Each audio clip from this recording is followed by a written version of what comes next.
No pacts, no deals, no trade-offs. That's been the stock response from most political parties over the years to suggestions that they might stand aside for the sake of other like-minded candidates. This time, though, one party which has fought large numbers of seats in previous elections will not be standing at all. The Trade Unionist and Socialist coalition is stepping aside to give Jeremy Corbyn the best possible chance of becoming Prime Minister. The Trade Unionist and Socialist coalition was launched ahead of the general election in 2010. This is the biggest party you have never heard of. Actually, we're the 6th biggest party in the country. At the last general election, the party fought 135 constituencies across the country on an anti-cuts agenda. We've had enough of the establishment parties. They serve the interests of the 1%, not the 99%. The whole political system is bankrupt. They've fielded hundreds of candidates in local elections too, but they have only a handful of councillors. The TUSC chairman, Dave Nellist, was expelled from the Labour Party in 1991 because of his connections to the militant tendency. The former Coventry MP was a close ally of the Labour left-wingers Tony Benn and Jeremy Corbyn. In November, Mr Nellist was among a group of 70 left-wingers who applied to rejoin the Labour Party to support Mr Corbyn. But Labour rules prevent members of other parties from joining them. And as you can see, Dave Nellist, chair of the Trade Unionist and Socialist Coalition, is here with us now. Are you giving up? Have you had enough? No, not at all. This is not a blank cheque. It is a one-off deal. We were started 7 years ago by the late Bob Crow from the Transport Union, the RMT, when there was such an overlapping agenda between the main parties. Like some of your earlier interviewees said, you couldn't really tell the difference. Now I think you can tell the difference. I think the leaked manifesto from Jeremy Corbyn, with public ownership, raising wages, more money for the health service, could make a fundamental difference to the 8th of June, and we want that to be given a chance. But when you and your colleagues tried to reapply to the Labour Party, they didn't want to have you back, so why should you do them any favours now? Well, there's two Labour parties. There's Jeremy's Socialist Manifesto, which I hope is successful on June the 8th, and there's still a machinery in the Labour Party which has actually prevented thousands of people taking part in the two leadership elections. And yes, we've not been successful, but I hope to reapply on June the 9th to Prime Minister Corbyn. And I wonder whether that also applies to others in TUSC. Would they also hope to reapply to join the Labour Party? Is that what this is really all about?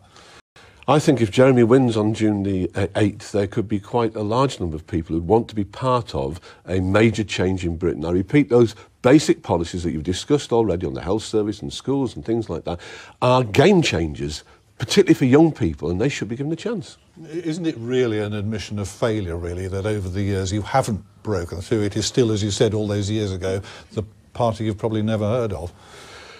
We've had modest results, but I think this election is going to be a lot closer than your or Andrew's earlier guest was talking about in terms of low turnouts. There are some seats, for example, without naming them, but parts of Coventry where I've stood, where depending how the UKIP vote collapses, and it looks like that's going to happen, then between Labour and Tory it could be very close. I got nearly 2,000 votes in the seat I stood in 2 years ago. That could be the difference between sending a Tory MP to West Midlands or sending a Labour MP to back Jeremy. OK, and to Dave's point, James, I spent some time this past week in North Birmingham, and the anti-austerity message, I can assure you, is something that's very much talked about on the streets there.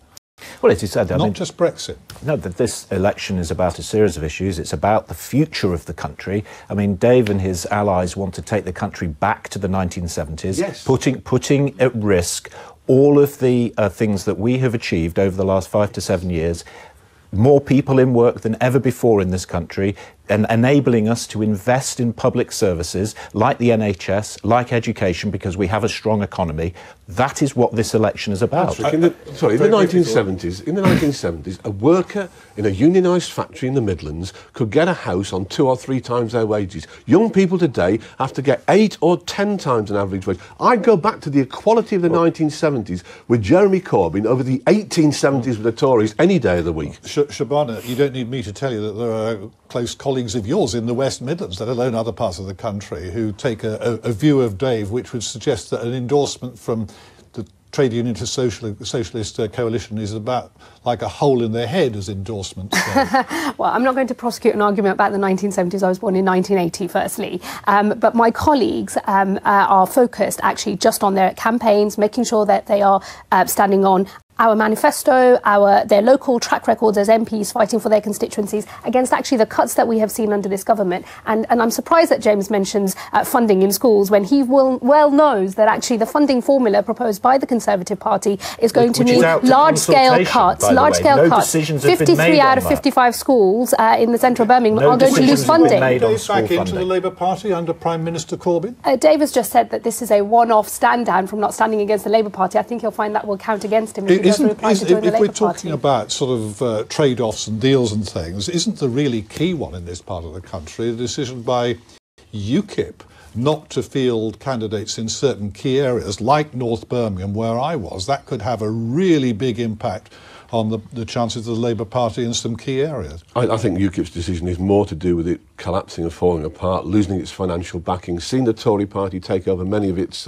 ideas. It's where that vote goes that's a key one. And I think Jeremy could appeal to working-class UKIP voters by a working-class socialist Brexit that put the interests of working-class people first. I think he actually made a mistake in the last year or so with his attitude during the referendum. He and I worked with Tony Benn in 1975. Bob Crow, who founded us, always believed that we wanted to get out of this Thatcherism on a continental scale and give working-class families the priority. If he did that, he could soak up a lot of UKIP voters.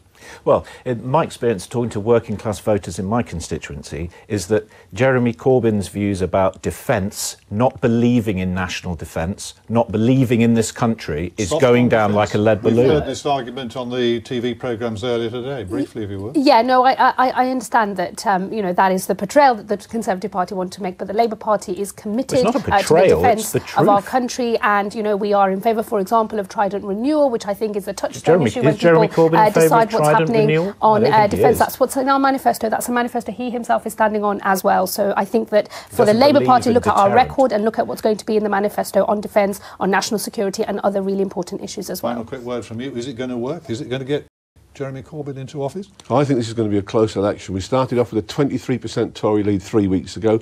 The local elections translated as an 11% lead. Then the manifesto comes out with all the popular policies. I think there's everything to fight for, and I look forward to Jeremy winning the election on the 8th of June. We'll see, of course. Dave Nellist, thank you very much indeed for joining us.